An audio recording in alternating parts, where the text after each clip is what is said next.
Inventions that changed the world. The telephone. For thousands of years, sending a message across long distances meant waiting. A letter could take days, weeks, even months. A messenger might travel for just as long. Humans dreamed of something faster, a way for one voice to reach another person instantly, no matter the distance. Alexander Graham Bell became obsessed with a single question. Could sound, which is really just vibration, be turned into electricity and sent through a wire? Working alongside his assistant, Thomas Watson, Bell built a rough experimental device, nothing but wires, magnets, and mechanical parts designed to capture sound and convert it into an electrical signal. After months of failed experiments, everything changed on the 10th of March, 1876. Bell was in one room, Watson in another, when something went wrong during a test. Halfly, without thinking, Bell leaned toward the device and spoke. "Mr. Watson, come here. I want to see you." His voice became vibrations, the vibrations became electrical signals, and those signals traveled down the wire. Watson heard it, not noise, not static, but a real, recognizable human voice. It was the first telephone call in history, and it lasted only a few seconds. But those seconds opened the door to home telephones, mobile phones, video calls, and eventually the smartphones we carry today. The light bulb.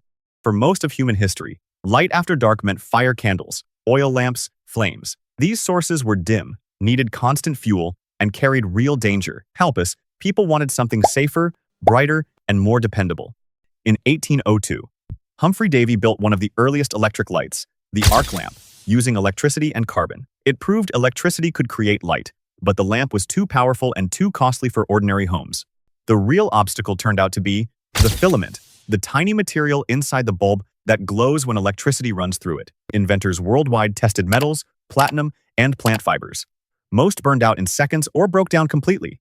Thomas Edison and his team approached the problem differently, testing thousands of materials systematically, learning something new from every failure. On the 21st of October, 1879, they found their answer, a carbonized bamboo filament that glowed for hours instead of seconds, a bulb practical enough for everyday use. On New Year's Eve that year, Edison demonstrated his lights publicly at his Menlo Park, New Jersey laboratory. Thousands came to witness something that once seemed impossible: light with no flame at all.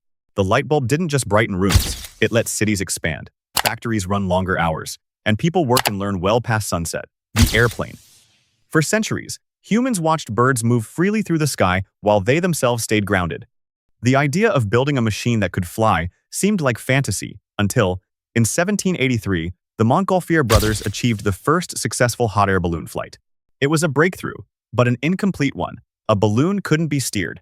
The wind alone decided where it went. By the late 1800s, engineers had identified exactly what true flight required: lift to get off the ground, thrust to move forward, and control to steer and stay balanced.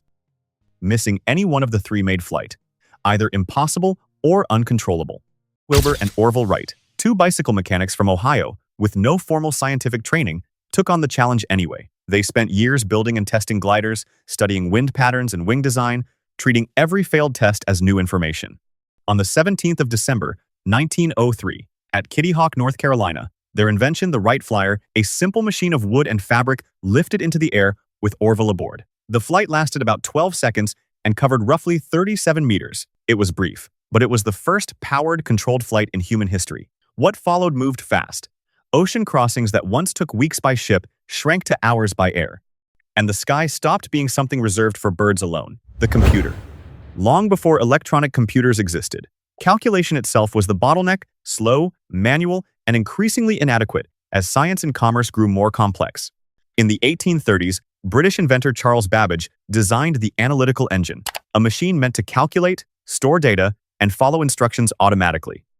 It was never fully built in his lifetime, but the idea was decades ahead of its time, earning Babbage recognition as one of the fathers of modern computing, created urgent demand for machines that could outcalculate human mathematicians, leading to ENIAC in 1945, one of the first general-purpose electronic computers. It was enormous, filling an entire room and consuming huge amounts of power, but it proved machines could process information faster than people. Invention of the transistor changed everything by replacing large, fragile vacuum tubes, allowing computers to shrink dramatically in size while becoming more powerful and affordable. By the 1970s, computers moved out of universities and research labs and into ordinary homes, giving people the ability to write, calculate, play, and create on machines of their own. Since then, computing has kept pushing forward from supercomputers, modeling weather and space exploration, to early quantum computers, exploring entirely new ways of processing information. A machine that once filled a room now fits in a pocket.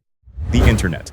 Even after computers became powerful, they had one major limitation: isolation. A computer could store enormous amounts of information, but couldn't easily share it with another machine somewhere else. In the 1960s, researchers began asking how computers might communicate with each other, leading a US agency to launch a project called ARPANET. On the 29th of October, 1969, researchers attempted to send the word "login" between a computer at UCLA and one at Stanford Research Institute. The system crashed after just 2 letters transmitted, and oh. It looked like failure, but it was actually the first message ever sent between 2 computers, and the Internet's true starting point. The network grew steadily over the following years. In 1983, the introduction of TCP/IP allowed different computer networks to connect and communicate with one another, forming a technical foundation still used today. The Internet, however, remained mostly a tool for scientists and researchers until 1989, when Tim Berners-Lee created the World Wide Web, turning complicated commands into clickable websites anyone could navigate. Through the 1990s and 2000s, the Internet spread rapidly worldwide, powering email, online shopping, and file sharing. The rise of social media later turned it into something more: a space for people to create, share, and connect directly with others anywhere on the planet. What started as 2 crashed letters now connects billions of people every single day. The smartphone. Before smartphones, mobile phones did one job: making calls without a cord. They were bulky, expensive, and largely limited to business use, with no internet browsing, no real cameras, and no apps. In 1994, IBM released the Simon Personal Communicator, widely considered one of the first smartphones. It combined calling, email, a calendar, and even a touchscreen into a single device.